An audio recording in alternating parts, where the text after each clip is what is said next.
ഇന്നത്തെ വീഡിയോയിലേക്ക് എല്ലാവർക്കും സ്വാഗതം.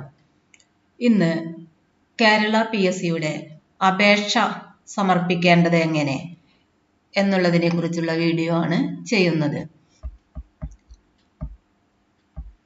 PSCക്ക് അപേക്ഷ സമർപ്പിക്കാനായി ഉദ്യോഗാർത്ഥികൾ കേരള പബ്ലിക് സർവീസ് കമ്മീഷന്റെ ഔദ്യോഗിക വെബ്സൈറ്റായ www.keralapsc.gov.in വഴി ഒറ്റത്തവണ രജിസ്ട്രേഷൻ പ്രകാരം രജിസ്റ്റർ ചെയ്തതിനു ശേഷമാണ് അപേക്ഷിക്കേണ്ടത്.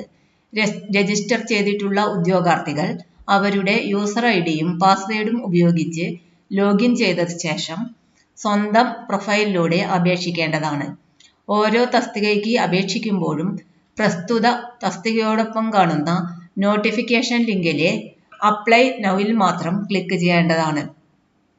അപ്ലോഡ് ചെയ്യുന്ന ഫോട്ടോ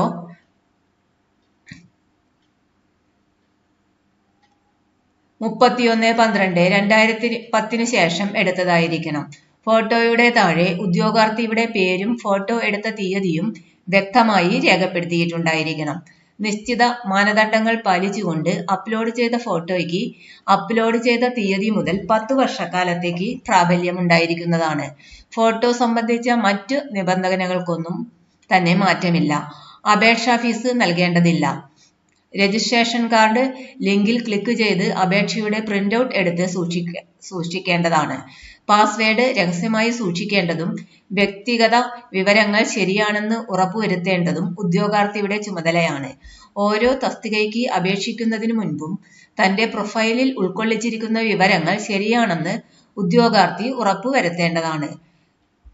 കമ്മീഷനുമായുള്ള എല്ലാ കത്തിടപാടുകളിലും യൂസർ ID പ്രത്യേകം രേഖപ്പെടുത്തേണ്ടതാണ്.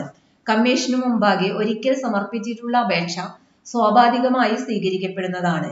ആയതിനുശേഷം അപേക്ഷയിൽ മാറ്റം വരുത്തുവാനോ ഒഴിവാക്കുവാനോ കഴിയുകയില്ല. തെരഞ്ഞെടുപ്പ് പ്രക്രിയയുടെ ഏത് അവസരത്തിലായാലും സമർപ്പിക്കപ്പെട്ട അപേക്ഷകൾ വിജ്ഞാപന വ്യവസ്ഥകൾക്ക് വിരുദ്ധമായി കാണുന്ന പക്ഷം നിരുപാധികമായി നിരസിക്കുന്നതാണ്. വിദ്യാഭ്യാസ യോഗ്യത, പരിചയം, ജാതി, വയസ്സ് മുതലായവ തെളിയിക്കുന്നതിനുള്ള പ്രമാണങ്ങളുടെ പകർപ്പുകൾ കമ്മീഷൻ ആവശ്യപ്പെടുമ്പോൾ ഹാജരാക്കിയാൽ മതിയാകും.